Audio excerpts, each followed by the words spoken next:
We are now just 27 days away from the election south of the border. Polls at this point still showing a very tight race between Democratic nominee Kamala Harris and the Republican nominee, former U.S. President Donald Trump.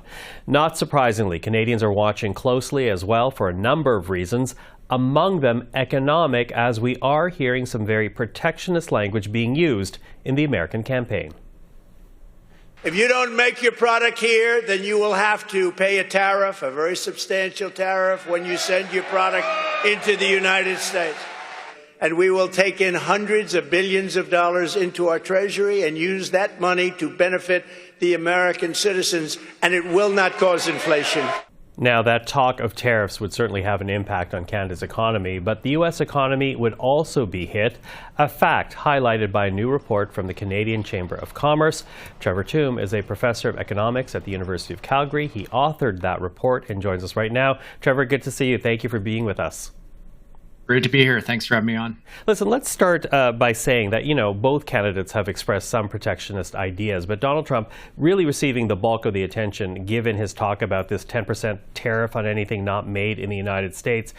How much of an impact would that actually have on the Canadian economy if Trump were to win and that tariff imposed?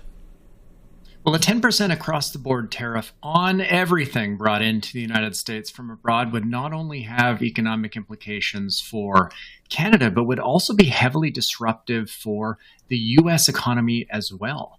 It's not like we just trade goods that we specialize in and they trade goods that they specialize in. We produce goods and services oftentimes together using long and complicated and highly integrated supply chains that span the border. Roughly 12 cents of every dollar we export to the U.S. actually originally came from the U.S. in the form of an intermediate part that was produced there and sent here, and then we sent it back. So a tariff like this levied on everything would disrupt those kind of production processes and would lower productivity, which would shrink both of our economies. In the report released with the Chamber there, I estimate that it would shrink Canada's economy by about 0.9 to 1%, which might not sound like a lot, but that's about $30 billion per year in foregone economic output. And if we retaliate, as we did with steel and aluminum, if we retaliate with a similar 10% tariff on imports from them, then our economy shrinks by about 1.5 to 1.6%, while their economy shrinks by about 1%. So pretty significant economic costs for both countries. Yeah, significant, as you say. And you also mentioned the earlier tariffs imposed, again, by the Trump administration on Canadian-made steel and aluminum. And it might be helpful to talk about that to help contextualize what we are facing right now. Just how badly did that hit both the U.S. and Canadian economies? So that did have a much narrower economic effect, both in Canada and the United States, because it was targeted just on a particular set of goods. It affects consumers, but mainly because steel and aluminum are not things that you and I tend to buy directly. It affects us because it raises the cost of producing anything that uses that as an input, vehicles being a particular example, or machinery and equipment. And so it's something that absolutely lowers productivity, but it wasn't a permanent new feature of U.S. trade policy. It was something that I think it's fair to say at the time was kind of wrapped up more broadly in other types of trade negotiations and issues that the U.S. was pursuing, whereas this 10% tariff across the board does seem like it's being pitched as just a new reality. It would be a permanent feature of international trade with the United States. Okay, so that is potentially what would happen if Donald Trump were to come in and basically introduce this tariff. But CUSMA, the renegotiated NAFTA, has to be reviewed in 2026. And as I said, we've heard protectionist language on both sides. What do Canadian industry and government leaders need to know about Kamala Harris and her trade policies if she should win?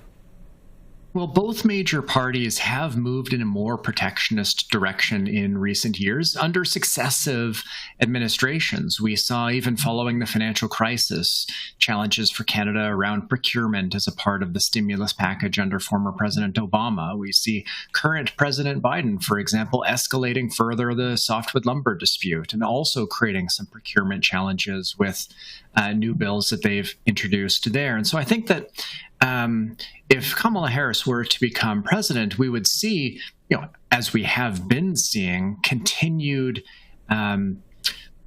points of disagreement on specific issues, softwood lumber being an obvious one. There might be other issues raised as well. With the renewal in 2026, perhaps top of the list for Canada, no matter who wins, is going to be supply management. We have significant barriers to trade when it comes to certain basic, grocery items like dairy and poultry and eggs and so on.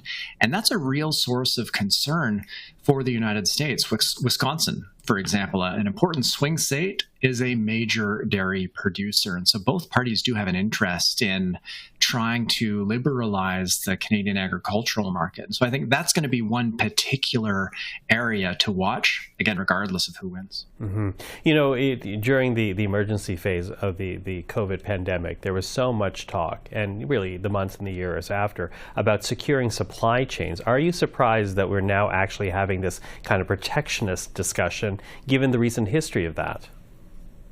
Well, protectionism is not a new phenomenon among political leaders. It is very easy to point the finger at other countries as the cause of economic challenges within one's own. We do that in Canada as well. So part of this is not new. What COVID did reveal, though, is, I think, two important lessons to take away. On the one hand, there are some items where producing it domestically does provide a kind of insurance, because we had seen through the pandemic that the very physical capacity to ship goods internationally was itself disrupted. There was considerable supply chain bottlenecks following the pandemic. So for one, producing critical medical devices, vaccine, for example, having domestic production capacity there might be an argument on non-economic grounds to do that. But the importance of these supply chains, especially the very deep and complex and critical and reliable supply chains like between Canada and the United States, this is something where I think typical trade policy discussions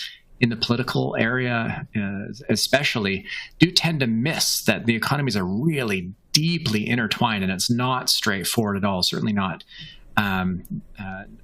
cheap to try and disentangle those supply chains. And so we need to keep in mind that Canada and the U.S. economies are in many areas operating as one.